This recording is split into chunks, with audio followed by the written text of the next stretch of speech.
ഇതുണ്ട്, നമുക്ക് കുടഞ്ഞിടാം. വെട്ടിക്കൊണ്ട് വന്നാണേ, ഇതുണ്ടോ. അപ്പോൾ ഈ കറുത്ത പാടൊക്കെ ഇരിക്കണത് എനിക്കിഷ്ടമല്ല. ഇതൊക്കെ നമുക്കത് ശരിയാക്കി എടുക്കണം. അതിന് വേണ്ടിയിട്ട് നമുക്ക് ഇച്ചിരി പുളി വെള്ളത്തിലിടണം. അത് ആ പുളി വെള്ളത്തിലേക്ക് ഇട്ടാൽ മതി. അപ്പോൾ അത് വയ്യ കത്തിക്ക് പഠിച്ചാൽ അങ്ങ് പൊക്കോളും. നമുക്ക് ഈ മീൻ പറക്കി അതിലേക്കിടാം. നമ്മൾ പുളിവെള്ളത്തിലിട്ടതാണേ. ഇതേ ഞാനൊന്നും കൂടെ വടിച്ച് കാണിച്ചു തരാവേ. നിസ്സാരമായിട്ട് അങ്ങോട്ട് കത്തി ഓടിച്ചാൽ മതി. ഇനി നമുക്ക് ഫിഷ് ഫ്രൈ ചെയ്യാനുള്ള മസാല റെഡിയാക്കാം. അതിനായിട്ട് മുളക് പൊടി, മഞ്ഞൾപ്പൊടി,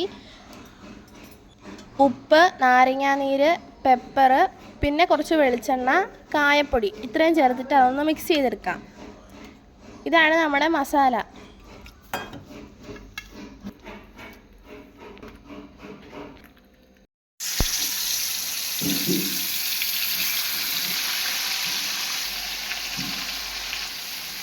നമ്മുടെ കരിമീൻ ഫ്രൈ ഇവിടെ റെഡി ആയിട്ടുണ്ട്.